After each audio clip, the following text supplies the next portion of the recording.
नमो विशदबोधविदग्धा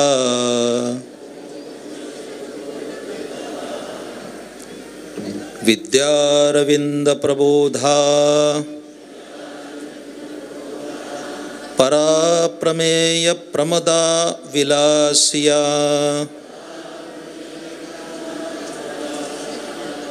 नमो संसारतमसूर्या अपरमित परमवीर्या तरुणतरतुर्या लालनलीला नमो जगदखिलपालना मंगळमणिनिधाना सज्जनवनचंदना आराध्यलिंगा नमो चतुरचित्तचकोरचंद्रा आत्मानुभव नरेंद्रा श्रुतिसार समुद्रा मन्मथ मन्मथा नमो सुभाव भजन भाजना भवे भकुंभ भंजना विश्वोद्भव भुवना श्री गुरुराया पुंडलीक वरदा हरिविठ्ठल श्री ज्ञानदेव तुकाराम दत्त जनार्दन स्वामी एकनाथ महाराज की जय। प्रपंच परमार्थ एकरूप होत आहे ज्याचा हेत रामनामी परमार्थ साधे सहज संसार येथे वेरझार नाही जरा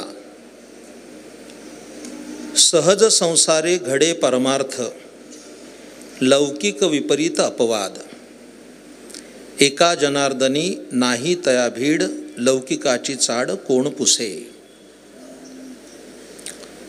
संत श्रेष्ठ शांतीब्रह्म श्री एकनाथ महाराज यांची ही प्रासादिक रचना आहे।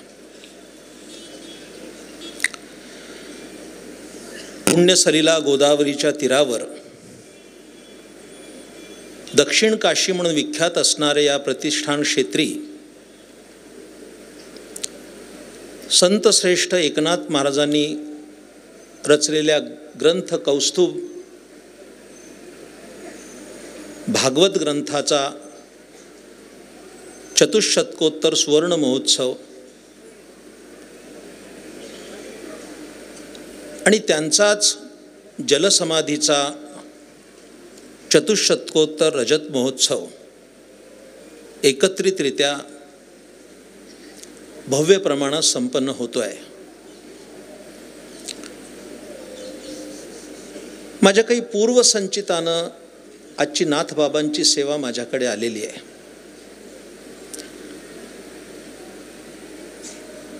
या धर्ममंडपामध्ये अनेक विद्वान विद्वद्रत्न अधिकार संपन्न असे महापुरुष विराजमान आहेत। त्या सर्वांच्या चरणावर मी नतमस्तक होतो। आपण सर्वांनी माझ्याकडे कृपादृष्टीनं पाहावं, ज्या दृष्टीच्या प्रसादानं मी काही बोलू शकेन।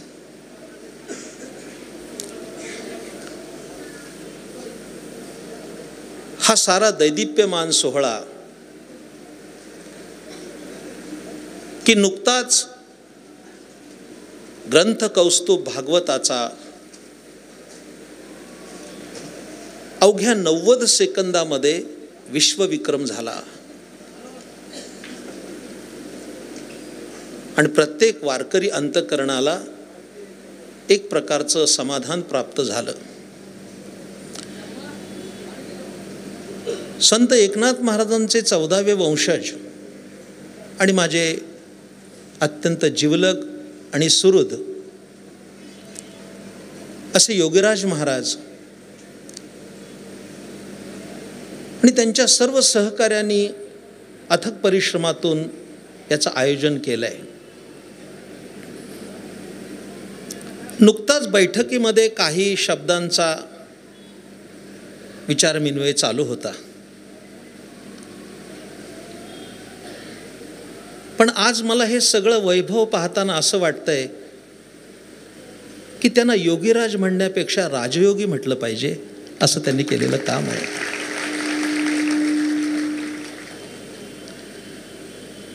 आज मी योगीराज शब्दाचा अर्थ थोडा उलटा करून त्यांना राजयोगी असं संबोधतोय.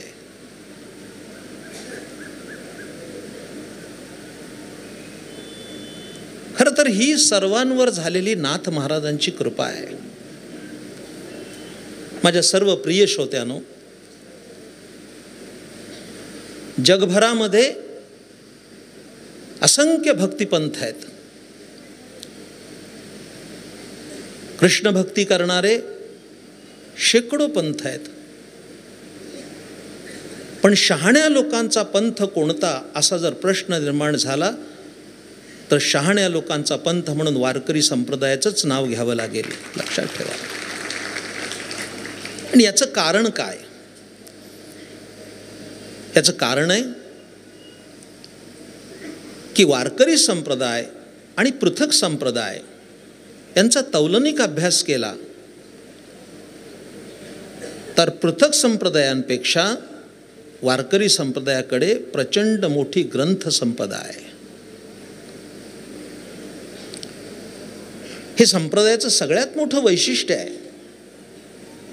अनेक अभ्यासक माझ्या समोर बसले संत साहित्याचे, त्यांना कल्पना आहे. कदाचित माझ्या अंतःकरणातील एक खंत या प्रसंगी व्यक्त करावी वाटते. मी कोणत्याही एखाद्या पंथाचा उल्लेख करून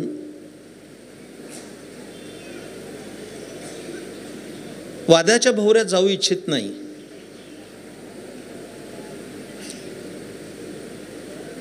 पण तुटपुंज्या साहित्यावर काही पंथ जगभरात गेले, पण वाङ्मय वैपुल्य असताना सुद्धा वारकरी संप्रदाय आज मागे, हे खेदानं कबूल करावं लागतंय.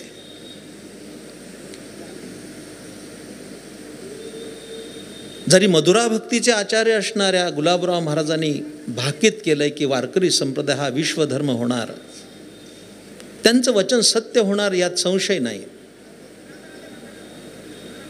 पण वारकरी संप्रदायाची साहित्य संपदा ही प्रचंड आहे. आमच्याकडे श्रीमद भगवत गीता आहे, आमच्याकडे श्रीमद भागवत आहे, आमच्याकडे ग्रंथराज ज्ञानेश्वरी आहे, आमच्याकडे ग्रंथ कौस्तुभ एकनाथी टीका आहे, आमच्याकडे सकळ संतांची अभंग गाथा आहे. पण या सर्व ग्रंथ संपदेचा सूक्ष्मतेने अभ्यास केला व अवलोकन केलं तर एक लक्षात येईल. मी आज या प्रसंगी नमूद करू इच्छितो, या सर्व वाङ्मयामध्ये अधिकतम वाङ्मय हे संत एकनाथ महाराजांचंच आहे, हे मानावं लागेल. ज्ञानेश्वरी आमचा पंचप्राण आहे. वारकरी सांप्रदायिक प्रत्येक मनुष्याचा, प्रत्येक वारकऱ्याचा ज्ञानेश्वरी हा पंचप्राण आहे. पण ज्ञानेश्वरीचं परिष्करण नाथ महाराजांनीच केलं, हे तर सत्य आहे. ज्ञानेश्वरीला 9000 ओव्या आहेत, त्याच्यापेक्षा दुप्पट 18000 ओव्यांचं भागवत नाथ महाराज आमच्या हातात दिलं.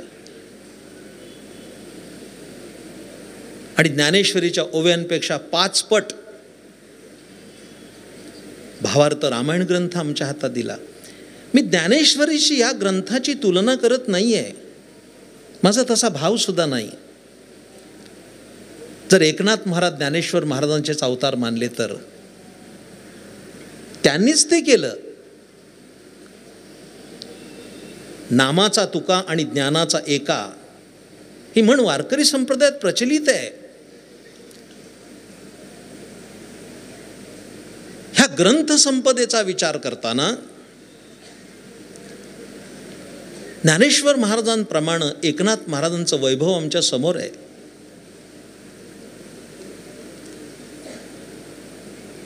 एकाहत्तर वर्षाच्या आपल्या आयुष्यामध्ये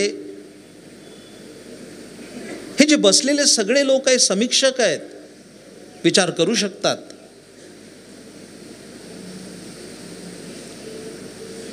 आयुष्याची जर काही पहिली 20 वर्ष सोडली तर 50 वर्षामध्ये नाथ महाराज लिहितच होते की काय, जे आपल्या लिखाणाकडे तुलनेनं पाहताना लक्षात येईल की 25 ओळीच्या पत्रामध्ये आमच्या 61 चुका आहेत.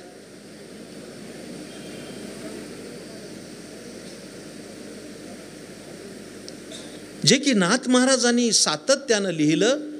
मी कधीतरी सूक्ष्मतेनं अभ्यास करतो त्यावेळेस माझ्या लक्षात येतं की साहित्य निर्माण करताना त्यावेळेस साधनं सौदा नव्हती, कागदावर बोरून लिहावं लागत होतं.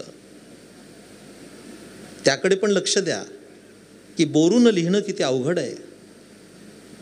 पण बोरून लिहिता लिहिता यांनी एवढी मोठी ग्रंथ संपदा उभी केली. हाच मोठा चमत्कार आहे, फार मोठा चमत्कार आहे. वारकरी संप्रदायाने चमत्काराला कधीही प्राधान्य दिलं नाही.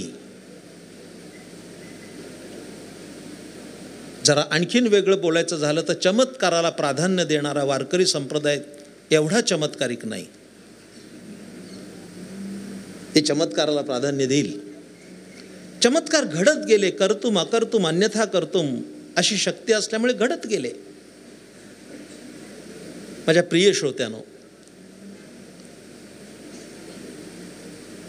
ज्ञानेश्वर महाराजांनी रेडा बोलवला तो इथंच.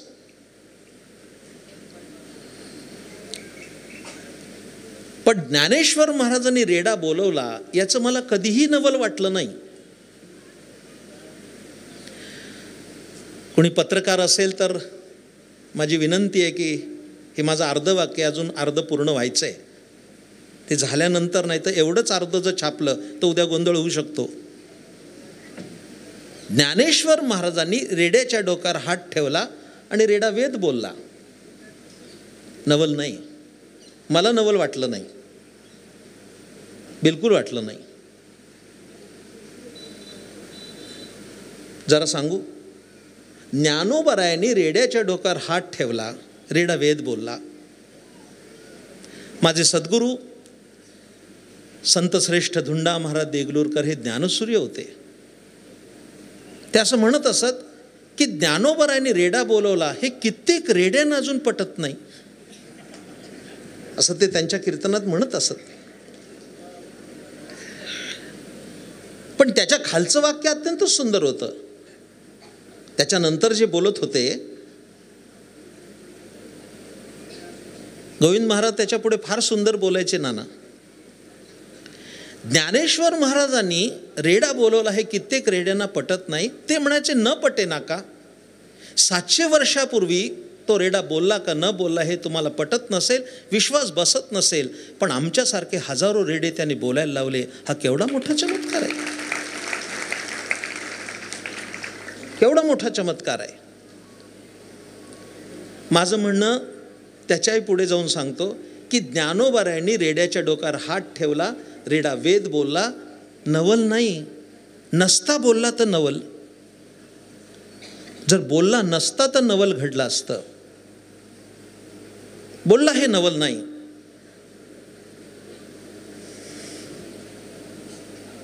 मला नवल कशाचं वाटतंय, माझ्याकडे लक्ष द्या. मी विस्तार नाही करणार. माझ्यासमोर नाथ महाराजांची एक रचना आहे, त्याच्यावर विचार करायचा आहे. रेडा बोलला, भिंत चालली, सच्चिदानंद बाबांना उठवलं. ह्या सगळ्या घटना वारकऱ्यांना माहीत आहेत. मला कधी कधी असं वाटतं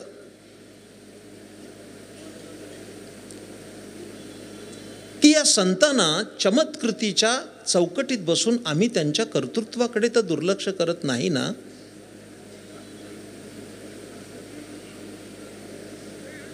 या दृष्टीनं विचार केला तर त्या चमत्काराच्या चौकटीत आम्ही त्यांना बसवतोय आणि त्यांच्या कर्तृत्वाकडे दुर्लक्ष करतोय. मला वेगळ्या दृष्टीनं ज्ञानेश्वर महाराज भावतात. ज्ञानेश्वर महाराजांनी रेडा बोलवला हे सत्य आहे, भिंत चालवली हे सत्य आहे. हे जरी सगळं असलं तरी सुद्धा ज्ञानेश्वर महाराज मला भावतात. पण वयाच्या 16व्या वर्षी त्यांना 56 भाषा येत होत्या. हे त्यांचं सर्वात कर्तृत्व मोठं आहे. भाषेचा अभ्यासक या नात्यानं आज आमची एक मराठी शुद्ध नाही. इतके आम्ही इंग्रज आळलोय. कोण ध्वनिक्षेपक म्हणणार आहे माईक म्हणल्याशिवाय? सहजगत्या आम्ही मराठी शुद्ध बोलू शकत नाही. त्या काळात ज्ञानेश्वर महाराजांना 56 भाषा येत होत्या. तसं जेवणाला बसल्यानंतर 1000 पत्रावळी निघाल्या. नाथ महाराजांना गाढवांना पाणी पाजल्यानंतर दर्शन झालं. अनेक अनेक चमत्कार नाथ महाराजांच्या आयुष्यात आहेत. हे घडणं स्वाभाविक आहे.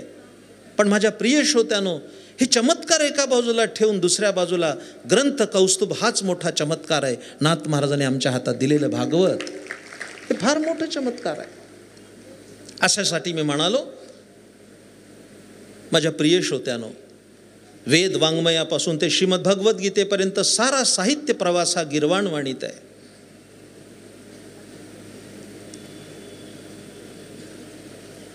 सार वाङ्मय संस्कृतात आहे. संस्कृत भाषा ही सर्व भाषांची जननी आहे, यात काही संशय नाही आहे. पण मला असं वाटतं की ज्ञानेश्वर महाराजांनी ज्ञानेश्वरी मराठीत सांगितली, याकडे पण लक्ष दिलं पाहिजे. मला कधी कधी असा प्रश्न पडतो की ज्या महापुरुषाला 56 भाषा येत होत्या,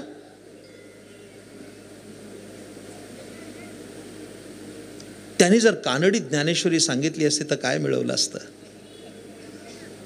या दृष्टीनं विचार करा. त्यांनी जर गुजरातीत ज्ञानेश्वरी सांगितली असती तर आम्ही काय मिळवलं असतं?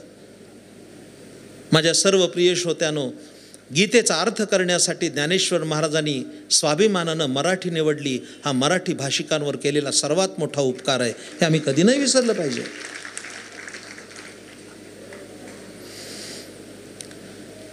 भगवान श्रीकृष्णाचे 2 शिष्य अर्जुन आणि उद्धव. अर्जुनाला श्रीमद भगवद्गीता सांगितली तर उद्धवाला भागवत सांगितलंय. ग्रंथ कौस्तुभ हे उद्धव गीता आहे. विद्वानांनी त्यांची उद्धव गीता म्हणून गौरवपूर्ण उल्लेख केला आहे. नाथ महाराजांनी टीका केली, मराठीत केली. नाथ महाराज करू शकत होते, सारी टीका संस्कृतात लिहू शकत होते. ज्ञानेश्वर महाराज गीतेचा अर्थ संस्कृतात करू शकत होते. ज्या आत्ता नमनाच्या ओव्या आपण दशमाध्यायाच्या म्हटल्या त्या साऱ्या संस्कृत प्रचुर हे आपण जाणता. त्यांना काही अडचण नव्हती सगळं संस्कृतात विवरण करायची. पण संस्कृत भाषा जगासी कळेना म्हणून नारायणा दया आली असं वर्णन आहे. अर्जुना संकट पडता जडभारी गीता सांगे हरी कुरुक्षेत्री तोच या अवतार धरी अलंकापुरी ज्ञानाबाई सुंदरी तारावया. गीतेचं मराठीकरण केलं तसं 11 स्कंदाचं नाथ बाबांनी मराठीकरण केलं. नाही तर आम्हाला ती कवाड बंदच होती. मला कुठल्याही प्रकारचं अवांतर बोलून वेळ खर्ची करण्यात स्वारस्य नाही. पण माझा स्वानुभव सांगतो. मला एकाने विचारलं, महाराज तुम्ही फार फिरता, माझं एक काम कराल का? म्हणलं करतो. भाजी आणायची असेल तरी आणतो. नाही म्हणले तसं नाही, काम म्हणजे तुम्ही फार फिरता, कुठे मला मराठी ज्ञानेश्वरी भेटली तर आणा. यापेक्षा मोठं अज्ञान कोणतं असेल? म्हटलं तुझ्याकडे कोणते? म्हणाले माझ्याकडे संस्कृत ज्ञानेश्वरी आहे. म्हणजे प्राकृत संस्कृत वाटावं इतके आपण अज्ञानी असताना संस्कृत कधी कळावं? नाथ महाराजांनी मराठीकरण करताना पहिल्याच अध्यायात ग्रंथ कौस्तुभाचा प्रश्न टाकला आणि सांगितलं. त्यांना त्याचा खूप त्रास झाला. अनेक पंडितांनी त्यांना त्रास दिला की हे संस्कृताऐवजी प्राकृतात ग्रंथ सांगतात, हे त्यांना नाही आवडलं. काशीमध्ये त्यांना विरोध झाला. त्यांचं चरित्र समग्र वाचून बघा. पण इतकी सुंदर ओवी अर्धीच सांगतो, पूर्ण नाही सांगत. काय कोरडा मारला एकनाथ महाराजांनी.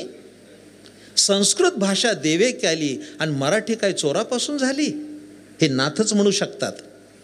संस्कृत भाषा देवे केली आणि प्राकृत काय चोरापासून झाली. म्हणून मला असं वाटतं, कोणी काही म्हणो, पण माझं असं स्पष्ट मत आहे, संस्कृत ही देवभाषा आहे तर मराठी ही संत भाषा आहे, हे आम्ही मानलं पाहिजे. संतांनी मराठीकरण केलं आणि एक घास विसा ठाई कीजे असं म्हणत म्हणत सर्वसामान्याला तत्वज्ञान जीव घातलं, भरवलं. 20 घास करून एका घासाचे ज्ञानेश्वर महाराजांची चोवी आहे. एक घास विसा ठाई कीजे.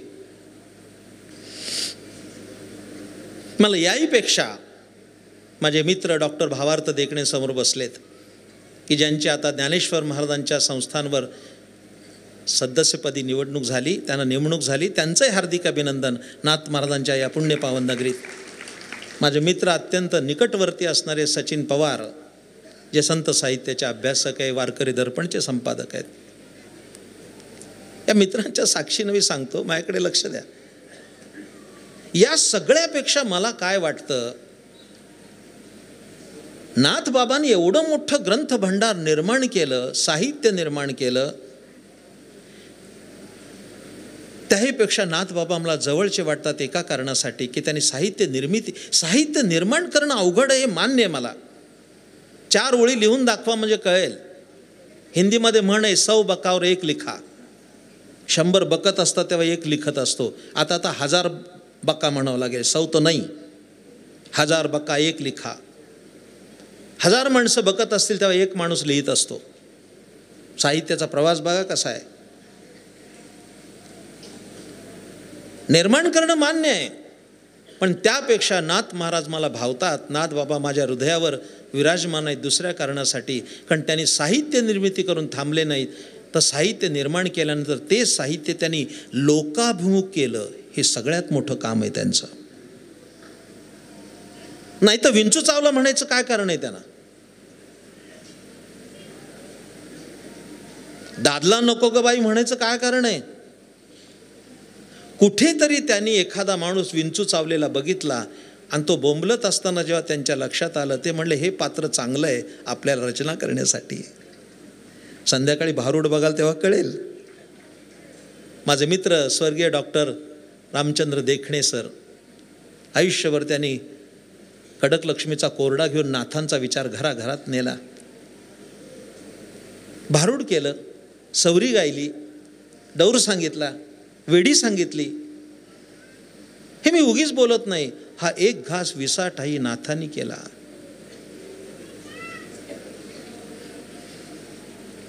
लोकाभिमुख साहित्य केलं. अशा नाथांचा हा गौरव आहे. काय सांगावं समजताना नाथ महाराजांच्या एका अभंगाकडे मी प्रवृत्त झालो की जो गरजेचं आहे सांगणं. या प्रस्तावनेनंतर त्या अभंगाकडे मी वळतो. यथामती मला काही चिंतन घडेल, नाथ बाबा बुद्धी देतील त्या पद्धतीनं मी विवरण अल्प शब्दात करणार आहे, कारण बसलेले सगळे विद्वान आहेत, विस्ताराची आवश्यकता वाटत नाही. 2 पक्ष आहेत, तेवढंच बोलणार आहे, जास्त बोलायचं कारण नाही. इथे सुद्धा धर्ममंडपात बसलेले सारेच लोक संसारिक आहेत. मला नाही वाटत कोण संन्याशी आहे वा ब्रह्मचारी आहे, एखाद दुसरा अपवाद सोडला तर. मुळात वारकरी संप्रदाय हा ग्रस्ताश्रमी लोकांचा संप्रदाय.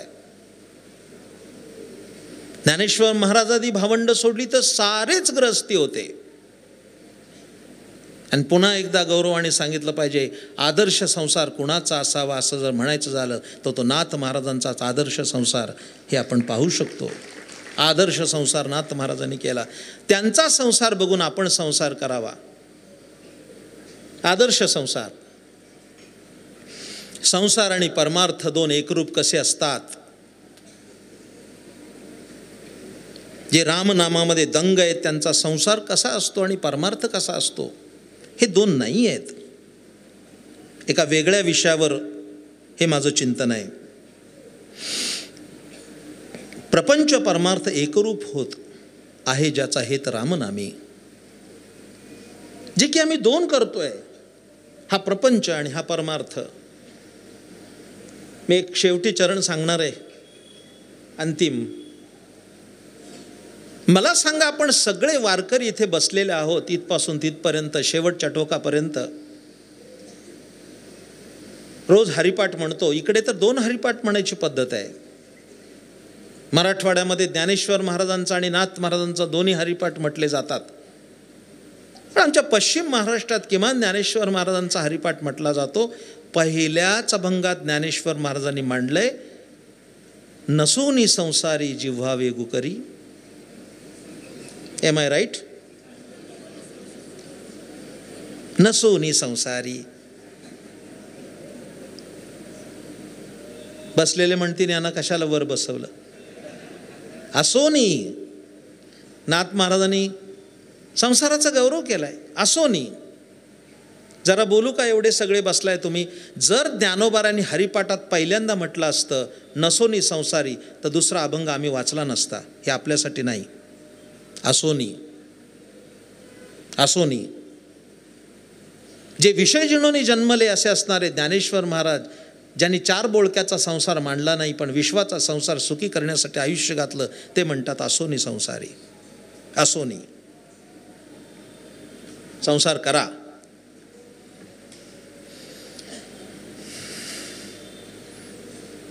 हरिपाठाचे 3 मुद्दे काढलेत मी. गोविंद महाराज 3 मुद्दे, सुभाष महाराज 3 मुद्दे हरिपाठाचे. आपण तर ज्येष्ठ आहात. हरिपाठाच्या 3 भागात मी कधीतरी विचार केला. माझ्या गुरुदेवाने ते खूप सुंदर हरिपाठ विवरण केलं आहे. गुरुवरे मामासाहेबांनी लिहिलं आहे की हरिपाठ विवरण वाचेल त्याला दुसरं वाचायची काही गरज नाही, इतका सुंदर ग्रंथ. पण 3 टप्पे सांगतो. पहिल्या अभंगात नाथ महाराज म्हणाले, ज्ञानेश्वर महाराज, असोनी संसारी. असोनी संसारी. पण माणसाचा स्वभाव असा आहे की त्याला सवलत दिली की तो जास्तच पुढे जातो, त्या सवलतीचा जास्त फायदा घेतो. इतका की इतका अकंठ संसारात बुडाला. मी आत्ता पंढरीवरून चाललो ना वारी करून, प्रदक्षिणेला परवा गेलो तेव्हा त्या चौफाळ्याच्या अलीकडे मंडई लागली. त्या मंडईत एक चित्र बघितलं मी, आणि मला आज प्रवचनात उपयुक्त झालं ते. दोघे नवरा बायको एका भाजीच्या पिशवीत मोठ्या थैल्यामध्ये कांदे, बटाटे, फ्लावर, कोबी, टोमॅटो, मिरची, कोथिंबीर, मेथी, जे काही असेल ते गच्च पिशवी भरली होती. आणि त्याचा एक बंद त्या नवऱ्याच्या हातात होता आणि दुसरा बंद त्या बायकोच्या हातात होता. मला त्या दिवशी त्याचा अर्थ कळला की पिशवीला 2 बंद का असतात. एक त्याच्या हातात, एक तिच्या हातात. असा चिकाटीचा संसार चाललाय आमचा दोघांचा. अकंठ बुडालेत प्रपंचात, अकंठ. हे जाणून 4थ्या अभंगामध्ये एक चिमटा काढला ज्ञानेश्वर महाराजांनी. सायासे करसी प्रपंच दिनेशी. जे पहिल्या अभंगात म्हणतायत असोनी संसारी, ते 4थ्या अभंगात म्हणतात सायासी करसी प्रपंच दिनेशी, हरिसीन भजसी कवण्या गुणे. काडी मोडीचा संसार जुने कीर्तनकार गोष्ट सांगत होते. एक अत्यंत कृपण होता आणि गावाला निघाला तेव्हा पायी जायचं. रात्रीचं ऊन लागणार नाही म्हणून चालत निघाला. 10 मैल गेल्यानंतर लक्षात आलं की बायको दिवा घालवणार नाही, उगीचच तेल वाया जाईल. 10 किलोमीटर परत आला चालत आणि बायकोला दार वाजून उठवलं आणि म्हणाला, त्याने का आला परत? दिवा मालवलास का? संसार आहे, तेल वाया जाईल. त्या ती बायको म्हणाली, तुमच्या तालमीत मी 30 वर्ष काढलीत, मी मगाशी दिवा मालवलाय, तुम्ही परत आला, तुमच्या चपल्या किती झिजल्या असतील. आता ती त्याची बायको. पण तो म्हणाला, मला मूर्ख समजलीस का? चपल्या पिशवीत घेऊन आलोय, चालत आलो, चपल्या नाही झिजू दिल्या. हे काही संसार आहे? कृपणत्वाचं दर्शन त्याच्यामध्ये. काडी मोडीचा संसार करताना दिसतात. आणि मग 27व्या अभंगामध्ये ज्ञानेश्वर महाराजांनी स्वच्छ सांगून टाकलं, लटिका व्यवहार सर्व हा संसार क्रमानं. एका बाजूला प्रपंच आहे, एका बाजूला परमार्थ आहे. एक लक्षात ठेवा, एक संदर्भ मी अत्यंत चांगला आठवला, मी दासबोधातला संदर्भ देतो. आपण सगळे वारकरी बसला हे सत्य आहे, पण वारकऱ्यांनी दासबोध अभ्यासला पाहिजे, अशी आमची ठराविक लोकांची मतं आहेत. सर्वांनी नाही स्वीकारला दासबोध, पण दासबोध वाचला पाहिजे आणि समर्थ सांप्रदायिकांनी ज्ञानेश्वरी वाचली पाहिजे. हे आदान प्रदान ग्रंथाच्या वाचनाचं झालं पाहिजे. कोणताचा पथ्याचा अभिनिवेश असता कामा नये. समर्थ भक्त सुनीलजी दादा चिंचोलकर यांच्याशी माझी सदैव चर्चा होत असते या विषयावर, ते हयात असताना. आम्हाला काही दासबोधसुद्धा, खरं तर समर्थांचा आणि नाथ महाराजांचा ऋणानुबंध नात्याचा संबंध आहे, पण दासबोध फार सुंदर आहे. मी अनेकदा दासबोधही वाचला. खरं तर 200 समास आहेत दासबोधाचे. 200 नसतील वाचता येत, नका वाचू. 2च समास वाचा, असं माझं मत आहे. 2च.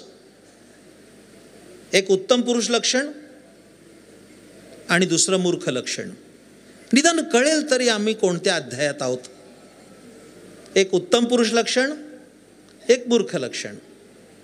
आता सांगितली लक्षणं तर मला अवघड जाईल, पण उगीच एक वानगी दाखल एखाद दुसरं सांगतो.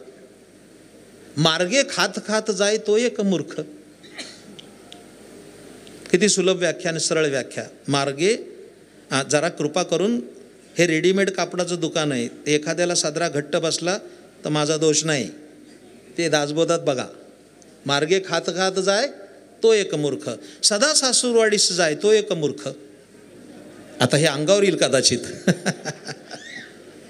फटके मारले असे त्यांनी. मूर्ख लक्षणं, उत्तम पुरुष लक्षण, पडत मूर्खांची लक्षणं सांगितली समर्थांनी. आता 3 मुद्दे माझ्या समोर आहेत या प्रपंच आणि परमार्थ 2 पक्षासाठी. दुबईला जे संत संमेलन झालं त्याच्यामध्ये संत विचारातील एक वाक्यता कशी असते त्याच्यावर एक समग्र आणि खूप साकल्याने चर्चा झाली. कसे संत एकदमच बोलतात, एकसारखं बोलतात, एक वाक्यता कशी असते, इकडे लक्ष द्या. 3 मुद्दे सांगतो.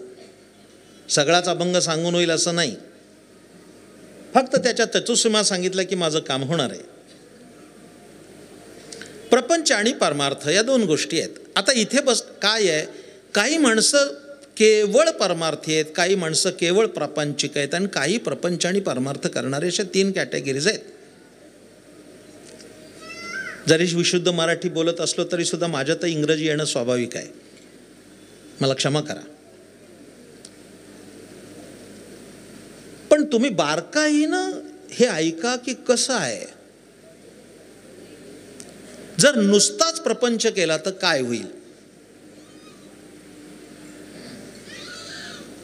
नीट ऐका. नुसताच प्रपंच केला, काही माणसं नुसताच प्रपंच करतायत. सकाळी उठायचं, आंघोळ करायची. आमच्या मुंबईचं जीवन तसंच आहे. 8:17ची लोकल पकडायची, व्हिटीला जायचं, संध्याकाळी 5:17च्या लोकलने यायचं. मी पूर्वी म्हणत होतो बरं का, की मुंबईच्या लोकांचं जीवन असं आहे, सकाळी व्हिटी आणि संध्याकाळी टी व्ही. खलास. सकाळी व्हिटीला जायचं, संध्याकाळी टी व्ही पुढं बसायचं, फक्त उलटं करायचं. That's all. संपलं. काहीच नाही दुसरं. त्यांच्या कॅलेंडरला एकादशीच नाही. नुसता प्रपंच. आमच्या पुण्यामध्ये एक व्यापारी आहेत, मी नाव सांगत नाही कारण मला पुण्यात राहायचं आहे. ते कधीतरी येतात कीर्तनाला माझ्या. तुम्हाला सांगतो, एवढे मोठे व्यापारी आहेत, एवढा पैसा आहे त्यांच्याकडं, माप नाही पैशाला. 10 पिढ्या बसून खातील एवढा पैसा आहे. सोमवारी दुकान बंद असतं तेव्हा कीर्तनाला येतात. अर्थात जे कीर्तनाला ते येतात ना ज्या दिवशी, त्या दिवशी मी समजतो सोमवार आहे, हे समीकरण. ते माझ्या कीर्तनाला आले, चेहरा पडलेला. म्हटलं का हो चेहरा पडलाय? अहो म्हणले खूप टेन्शन आहे. कशाचं? काय आहे टेन्शन? अहो म्हणलं तुमच्या 10 पिढ्या बसून खातील एवढा तुमच्याकडे पैसा आहे, टेन्शन कशाचं आहे? 11व्या पिढीचं कसं होईल? काय संसार आहे त्या माणसाचा. तिकडे जास्त जायचं नाही. अत्यंत आकंठ बुडालेले प्रपंचात हा एक वर्ग. जर परमार्थ करता फक्तच प्रपंच केला तर काय होईल, या 3च मुद्द्याची उकल करतो. परत सांगतो, नुसताच प्रपंच केला परमार्थ ढुंकूनही पाहिला नाही, रामकृष्ण हरी म्हटलं नाही. असे लोक आहेत हजारांनी की ज्यांना वावड आहे नामसंकीर्तनाचं. नुसताच प्रपंच केला तर काय होईल? 3 प्रश्न उपस्थित करतोय. नुसताच परमार्थ केला तर काय होईल? तो सुद्धा एक मुद्दा आहे.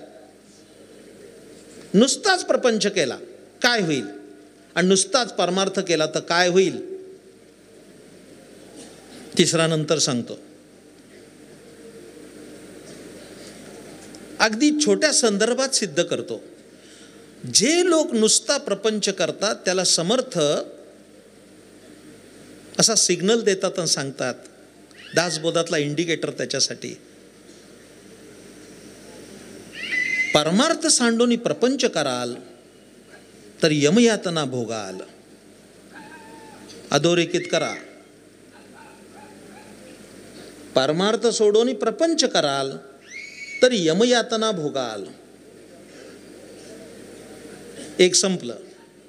यमाचा पाहुणा प्राणी होय, ज्ञानेश्वर महाराजांचं मत. नुसताच परमार्थ केला तर काय होईल? ते तर फार भयानक आहे, अतिशय भयानक आहे.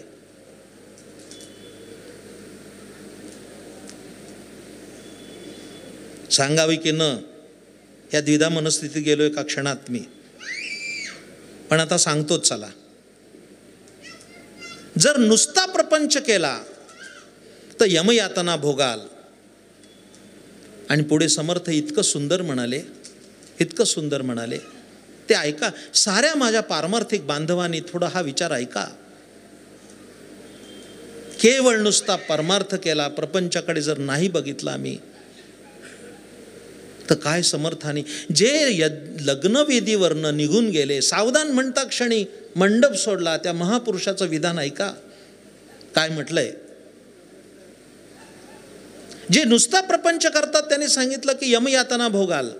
आणि नुसता आणि नुसताच परमार्थ करणाऱ्याला सुद्धा समर्थ संदेश देतात,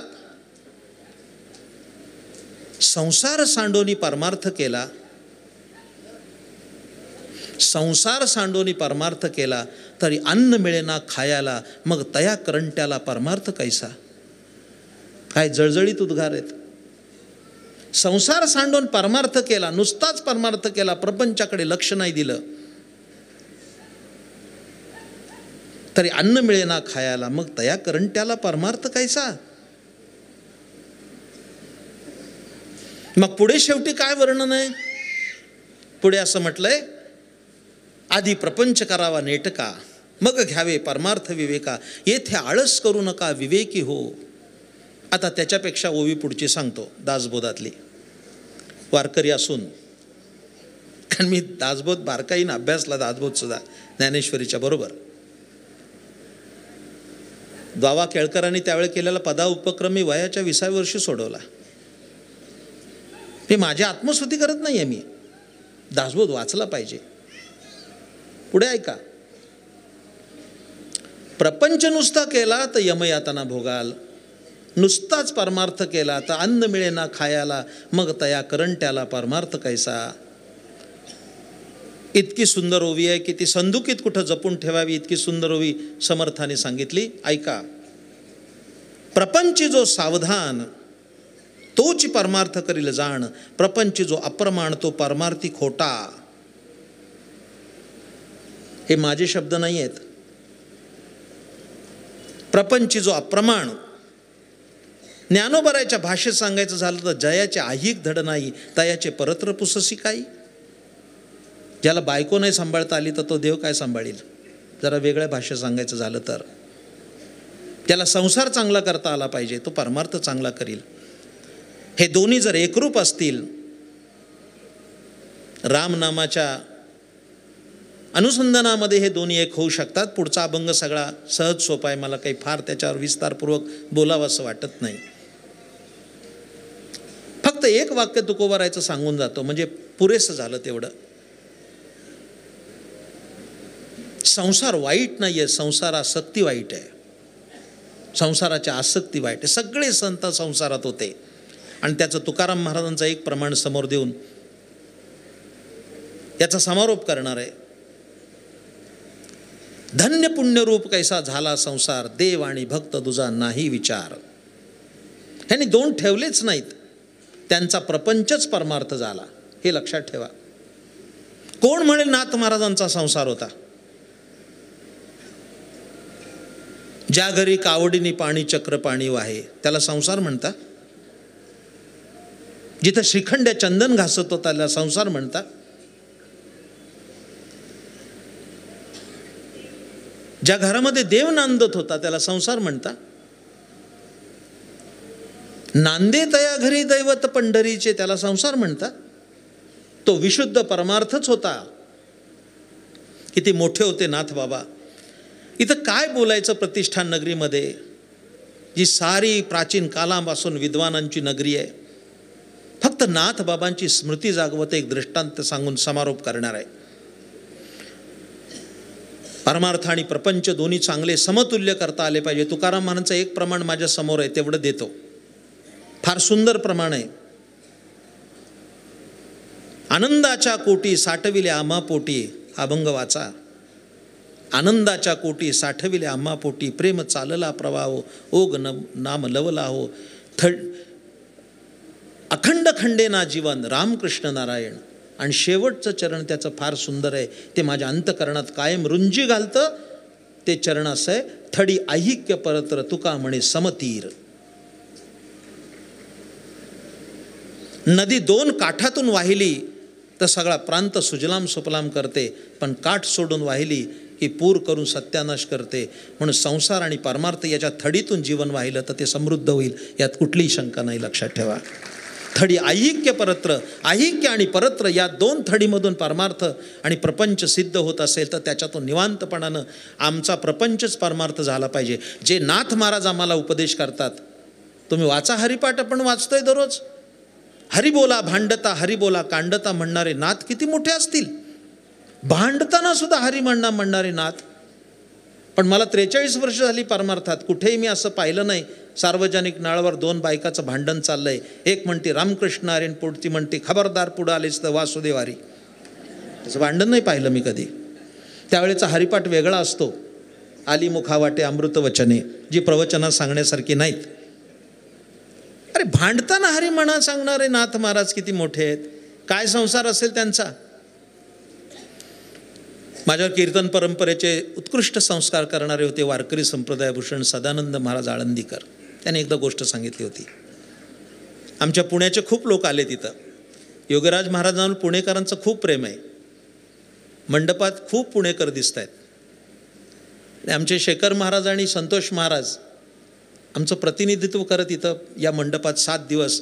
बाळासाहेब खरमाळे आहेत, हे सगळी पुणेकर मंडळी इथं विराजमान आहेत या समारंभात नाथसेवेसाठी. एक सुंदर नाथ महाराजांचा चरित्राचा भाग सांगून मी विराम देतो, कारण ते सांगितल्याशिवाय मला पूर्ण करता येणार नाही प्रवचन. काय नाथ महाराज होते. मला योगीराज महाराजांनी जेव्हा निमंत्रण दिलं की आपल्याला यायचं आहे या उत्सवासाठी, मी म्हटलं उत्सवासाठी यायचं आहे तुम्ही म्हणता, पायानं येणं तर सहज स्वाभाविक आहे, पण डोक्याने यायची सोय असती तर तसाही आलो असतो, कारण ही भूमी तशा स्वरूपाची आहे. नाथ महाराजांच्या जवळ आम्ही डोक्याने चालत यावं. समारोप करतो. किती नाथ महाराज मोठे होते. गुरुजीने एकदा गोष्ट सांगितली होती, मी कीर्तनात ऐकली होती. आज मला ती आठवते.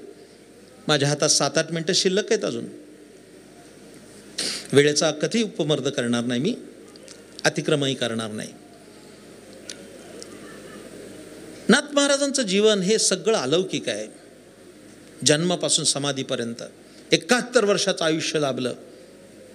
पण या सगळ्या आयुष्यात प्रत्येक घटना ही उद्बोधक आहे, बोलकी आहे, मार्गदर्शक आहे. नाथ महाराज हे दत्तोपासक. ही परंपरा तिथून आली. वारकरी संप्रदायाच्या अनेक परंपरानं संप्रदाय समृद्ध झाला. त्याच्यात नाथ महाराजांची एक खंबीर गुरु परंपरा आहे. भगवान दत्तात्रय उपास्य दैवत. त्यांच्या कानावर अशी बातमी आली की अंबाजोगाईला महान भगवत भक्त दत्तोपासक दासोपंत स्वामी राहतात. आज आपण जा, दासोपंताची पासोडी प्रसिद्ध आहे. अंबाजोगाईहून काही लोक आलेत, मला आत्ताच भेटले ते. मी गेलो होतो अंबाजोगाईला, पाहून आलो ते. 1.25 लाख ओव्या केल्या दासोपंतांनी. ही सामान्य नरनत नव्हती महाराष्ट्रातली. नाथ महाराजांच्या कानावर असं आलं की तिथं दत्तात्रय भगवान दररोज येतात सारीपाठ खेळण्यासाठी. नाथ महाराजांना आनंद वाटला. काहीतरी दत्त महाराजांचं दर्शन व्हावं या हेतूनं नाथ महाराज निघाले. मजर मरज करत अंबाजोगाईला गेले. दासोपंतांच्या वाड्यात प्रवेश करण्यार्थ दासोपंतच बाहेर आले. तुळशीला पाणी घालण्याच्या निमित्तानं समोर पाहिल्यानंतर विचारलं, कोण आपण? मी एकनाथ गोसावी. काय प्रयोजन? आपल्याकडे दत्त महाराज येतात असं ऐकू नये, त्यांचं दर्शन घडावं या सदिच्छेनं आलो. दासोपंतांनी सांगितलं, या. रात्री ते येतात, थोडा वेळ विरंगुळा म्हणून सारीपाठ खेळतात आणि निघून जातात. साधारण रात्री 10 वाजता या. केवढा आनंद झाला नाथ महाराजांना. दिवसभर त्यांनी उपोषण केलं, भगवत चिंतन केलं. रात्रीच्या समयाला जेव्हा ते गेले दासोपंतांकडे, पहारेकरी बाहेर उभे होते. आज सोडलं नाही नाथ महाराजांना. ते विनंती केली की मला आज जायचंय, आज सोडा. नाही म्हटले, आम्हाला परवानगी नाही, कारण आत्ता दत्त महाराज आत गेलेत आणि दोघे आमचे मालक आणि ते सारीपाठ खेळत बसलेत, सोडता नाही येणार. आमच्या नोकरीचा प्रश्न आहे का कुणाला माहिती, पण माझा अनुभव असा आहे की साहेबापेक्षा शिपुर्डाच चमत्कारी.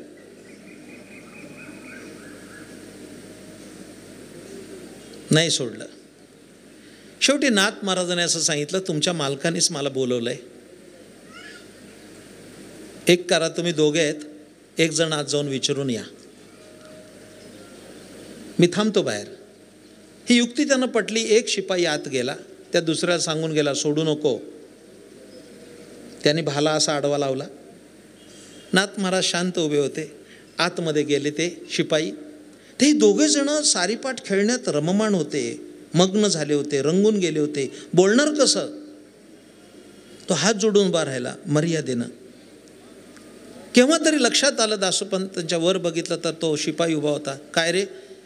बाहेर कुणीतरी एकनाथ गोसावी नावाचे ग्रस्त आलेत, आत यायची परवानगी मागतात, सोडू?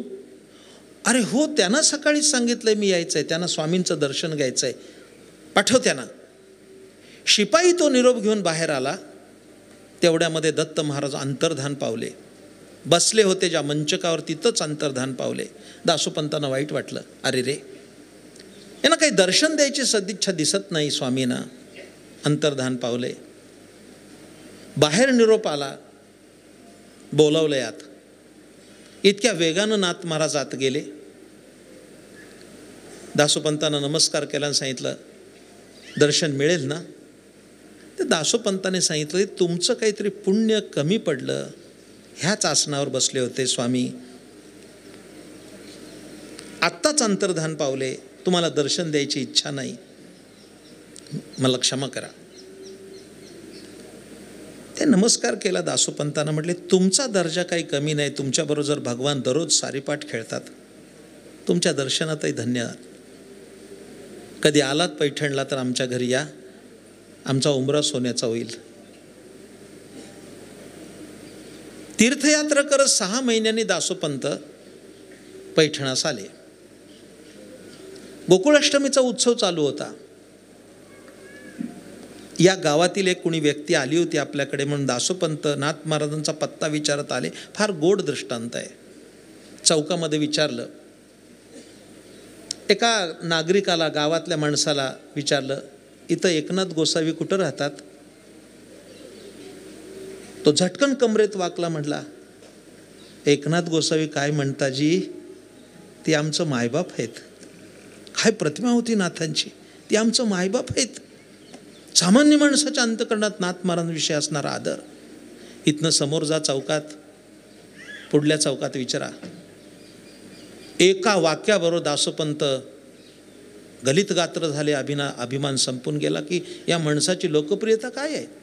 पुढच्या चौकात गेले. पुढच्या चौकात विचारलं, एकनाथ गोसावी कुठं राहतात? त्यांनी कमरेत वाटून म्हणला, एकनाथ गोसावी काय म्हणता जी, ती आमचं देव आहे, देव.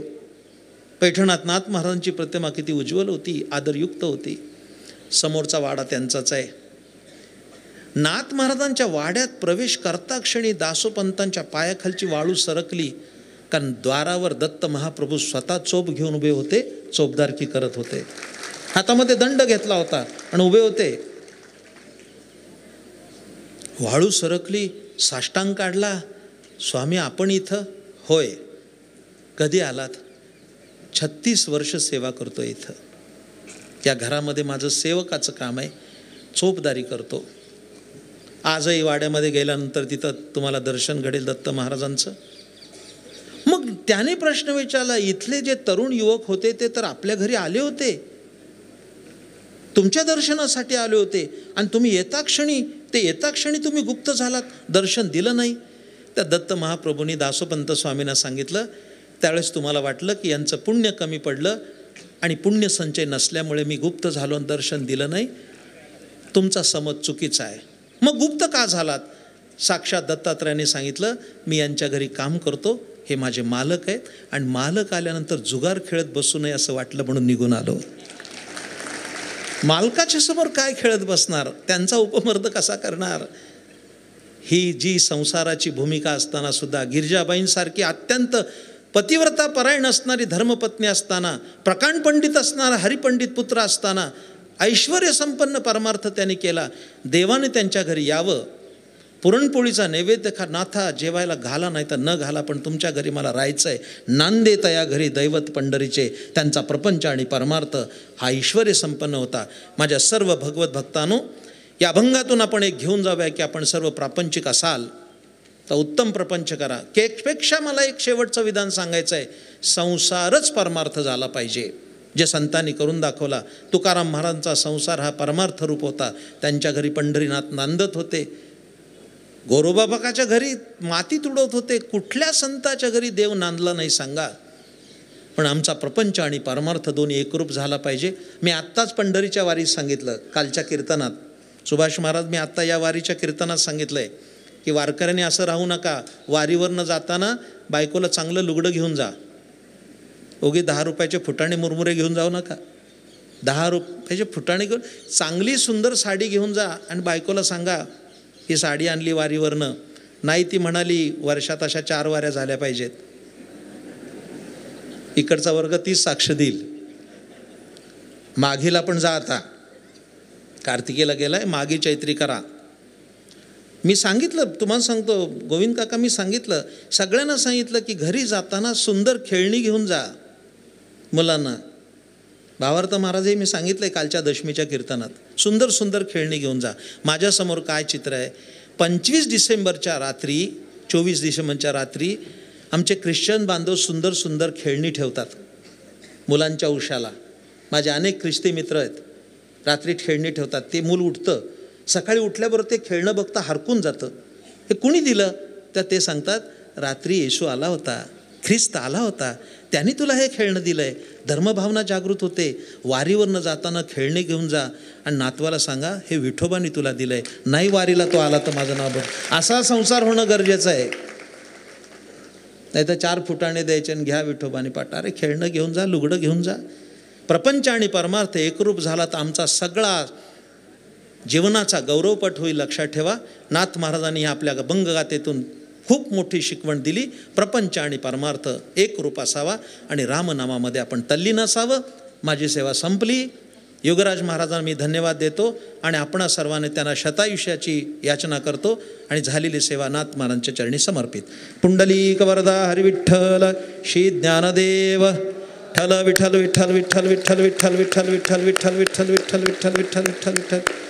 पुंडलीक वरदा हरिविठ्ठल श्री ज्ञानदेव तुकाराम सद्गुरु ज्ञानेश्वर महाराज, जगद्गुरु तुकाराम महाराज, सद्गुरु गुंडा महाराज, हरी महाराज की जय. महाराजांच्या अमृतमय वाणीतून आपण सर्वांनी ज्ञानामृताचं प्राशन केलं असेल याची मला खात्री आहे. कारण मी सुरुवातीलाच सांगितलं की काही ठराविक असे वक्ते हल्ली महाराष्ट्रामध्ये पाहायला सापडतात जे संत वाङ्मयाचं साक्षेपी चिंतन करतात आणि त्यापैकी आदरणीय श्री महंत हरिभक्तीपरायणशी प्रमोद महाराज जगताप तथा अण्णा, आमच्या सर्वांचे अण्णा म्हणून आम्ही त्यांना बोलवत असतो, हाक मारत असतो. आणि त्यांच्या श्रीमुखातून आपण प्रवचन सेवा श्रवण केली. मी महाराजांचा सन्मान या ठिकाणी करू इच्छितो. महाराजांनी त्याचा स्वीकार करावा.